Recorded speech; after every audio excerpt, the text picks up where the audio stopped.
కీర్తనలు 107:9. ఏలయనగా ఆశగల ప్రాణము ఆయన తృప్తిపరిచి ఉన్నారు. ఆకలి కొన్న వారి ప్రాణమును మేలుతో నింపి ఉన్నారు. ఎంత గొప్ప వాగ్దానాన్ని దేవుడు మనకి అనుగ్రహిస్తూ ఉన్నారండి. దినమున దేవుడు ఏమని సెలవిస్తూ ఉన్నారు అంటే, మనకి ఏ ఆశతో ఎదురు చూస్తూ ఉన్నామో దేవుడు అవన్నీ కూడా తృప్తిపరిచి మనకి మన ప్రాణమునకి ఎంతో చక్కటి ఆరోగ్యకరమైన మేలుతో నింపి మనల్ని నడిపిస్తాను అని దేవుడు సెలవిస్తూ ఉన్నారు.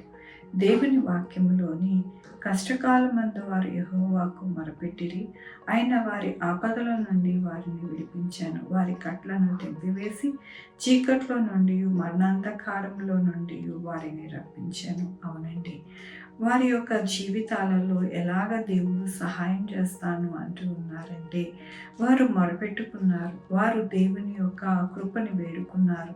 అందుకోసమనే దేవుడు అంటూ ఉన్నారు, వారికి ఆపదల నుండి తప్పిస్తాను, వారికి మేలుతో నేను తృప్తిపరుస్తాను, వారికి కావలసిన ప్రతి అవసరము తీరుస్తాను, కష్టకాలమందు వారితో నేను ఉంటాను అని దేవుడు సెలవిస్తూ ఉన్నారు. చీకటి మరణాంధకార ఛాయలలో నుండి వారిని రప్పించి వారికి ఎటువంటి హాని ఇబ్బంది కలగకుండా చేస్తానని దేవుడు సెలవిస్తూ ఉన్నారు. మనమందరము కోరుకునేది, ఆశపడేది అదే కదండి. మనల్ని దేవుడు కాచి కాపాడాలి, భద్రపరచాలి, మన యొక్క జీవితంలో ప్రతి అవసరత తీర్చాలి అని మనము ప్రతిదినము ఆయన పాదాలు పట్టుకుంటూ ఉన్నాము. అందుకనే దేవుడు అంటూ ఉన్నారు, మీరు మొరపెట్టారు కాబట్టి ప్రతి ఒక్క విషయంలో కూడా నేను మీకు తోడుగా ఉండి నడిపిస్తానని దినమున దేవుడు వాగ్దానంతో మనతో మాట్లాడుతున్నందుకు దేవునికి వందనాలు చెల్లిస్తూ ఉన్నాను. ఈ దినమున పుట్టినరోజు, పెళ్లి రోజు, అనేక శుభదినములు చేసుకుంటున్న వారందరికీ కూడా నిండారుగా శుభాకాంక్షలు తెలియజేస్తూ ఉన్నానండి. మీ జీవితంలో దేవుని యొక్క ఆశీర్వాదము, ఆయన కృప, ఆయన దీవెన మీకు కలుగును గాక.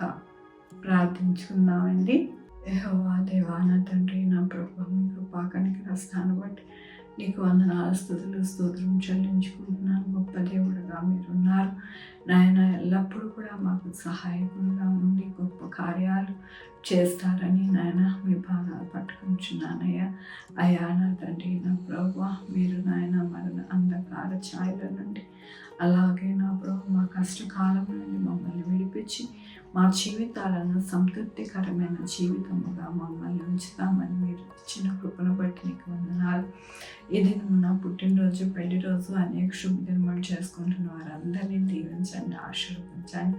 మీ కృపలో నాయన వారిని భద్రపరచండి. మా కొరకు ప్రార్థించమన్న వారిని నాయన, వారిని, వారి బిడ్డల భవిష్యత్తుని, వారి ఆరోగ్యమును, వారి చేపలు, వారి ఉద్యోగములు, అలాగే నా ప్రభు వారి వ్యాపారములు మీరు తోడై ఉండండి.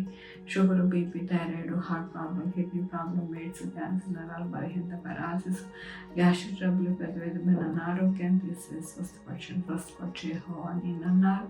నాయన నా తండ్రి, ఏ బిడ్డలైతే కాంపిటేటివ్ ఎగ్జామ్స్కి ప్రిపేర్ అవుతున్నారు వారందరికీ తోడై ఉండండి. ఎవరికి కూడా ఎటువంటి ఇబ్బంది కలగకుండా సహాయం చేయండి. అలాగే నా ప్రభు ప్రతి బిడ్డకి నాయన నా తండ్రి, వారి అవసరం ఏమున్నదో, అక్కరున్నదో ఆకాశం నుండి చూస్తూ ఉన్న దేవుడివి నాయన, వారి అక్కరంతా కూడా తీర్చండి. నా ప్రభు చంటి బిడ్డలు, ముసలి వారిని నాయన జ్ఞాపకం చేసుకుని వారిని భద్రపరచండి. నా ప్రభు ఎవరైతే ఆహారం లేక ఇబ్బంది పడుతున్నారో వారికి ఆహారం చేయండి. నా ప్రభు అలాగే నా ప్రభు నా తండ్రి, హాస్పిటల్లో ఉన్నవారు త్వరగా కోలుకోవడానికి సహాయం చేయండి. 2 వీలర్, 4 వీలర్, బస్సెస్, ట్రైన్స్, ఏరోప్లేన్లో ప్రయాణం చేస్తుండగా సురక్షితమైన ప్రయాణము నాయన అనుగ్రహించమని కోరుకుంటున్నాను. మీ కృపా కనికర దీవెన ప్రతి ఒక్కరికి అనుగ్రహించమని కోరుకుంటున్నా ప్రభు. నా రక్షణ యేసుక్రీస్తు పరిశుద్ధమైన నామమున అడిగి వేడుకుంటున్నాను తండ్రి, ఆమేన్. తండ్రి, కుమార, పరిశుద్ధాత్మ సదాకాలం మనందరికీ తోడై ఉండును గాక. ఆమేన్. God bless you.